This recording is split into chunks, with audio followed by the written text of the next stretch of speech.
ತೆರಿಗೆ ಪ್ರಕರಣದಲ್ಲಿ ನಟ ಯಶ್ಗೆ ಹೈಕೋರ್ಟ್ ಬಿಗ್ ರಿಲೀಫ್ ಅನ್ನು ನೀಡಿದೆ. 2013-14ರಿಂದ 2018-19 ಅವಧಿಗೆ ಆದಾಯ ತೆರಿಗೆ ಇಲಾಖೆ ಯಶ್ಗೆ ನೀಡಿದ್ದ ನೋಟಿಸ್ ರದ್ದು ಮಾಡಿ ನ್ಯಾಯಾಧೀಶ SR ಕೃಷ್ಣಕುಮಾರ್ ಅವರಿದ್ದ ಪೀಠ ಆದೇಶವನ್ನು ಹೊರಡಿಸಿದೆ. ಹೊಂಬಾಳೆ ಕನ್ಸ್ಟ್ರಕ್ಷನ್ಗೆ ಸಂಬಂಧಿಸಿ ಐಟಿ ಇಲಾಖೆ ತನಿಖೆಯನ್ನು ನಡೆಸಿತ್ತು. ಈ ಪ್ರಕರಣದಲ್ಲಿ ನಟ ಯಶ್ ವಾಸಿಸಿದ್ದ ಹೊಸಕೆರೆಹಳ್ಳಿ ಮನೆ, ಅವರು ಬಾಡಿಗೆ ಪಡೆದು ಉಳಿದುಕೊಂಡಿದ್ದ ತಾಜ್ ವೆಸ್ಟ್ ಎಂಡ್ ರೂಮ್ ಶೋಧಿಸಿತ್ತು. ಅದಾದ ಬಳಿಕ ಅಂದರೆ 2021ರಲ್ಲಿ 6 ವರ್ಷಗಳಿಗೆ ಸಂಬಂಧಿಸಿ ಯಶ್ ಅವರಿಗೆ ನೋಟಿಸ್ ಜಾರಿಗೊಳಿಸಿತ್ತು. ಆದರೆ ತೆರಿಗೆ ಕಾಯ್ದೆ ಸೆಕ್ಷನ್ 153C ಅಡಿ ನೋಟಿಸ್ ನೀಡಲಾಗಿತ್ತು. ಡಿಸೆಂಬರ್ 12, 2019 ನೋಟಿಸ್ ಪ್ರಶ್ನಿಸಿತ್ತು. 2021ರಲ್ಲಿ ಯಶ್ ಹೈಕೋರ್ಟ್ಗೆ ಅರ್ಜಿ ಸಲ್ಲಿಸಿದ್ರು.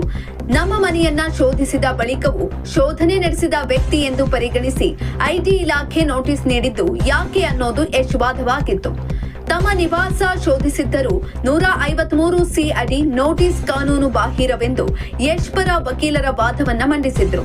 ಹೊಂಬಾಳೆ ಕನ್ಸ್ಟ್ರಕ್ಷನ್ ವಿಜಯ್ ಕುಮಾರ್ ವಿರುದ್ಧವೂ ವಾರೆಂಟ್ ಪಡೆಯಲಾಗಿತ್ತು. ಹೊಂಬಾಳೆಗೆ ಸಂಬಂಧಪಟ್ಟಂತೆ ಮಾತ್ರ ಯಶ್ ನಿವಾಸದಲ್ಲಿ ಶೋಧ ಕಾರ್ಯ ನಡೆದಿತ್ತು. ಹೀಗಾಗಿ ಯಶ್ ಶೋಧನೆಗೆ ಒಳಗಾದ ವ್ಯಕ್ತಿಯಲ್ಲ ಎಂದು ಐಟಿ ವಾದ ಮಾಡಿತ್ತು.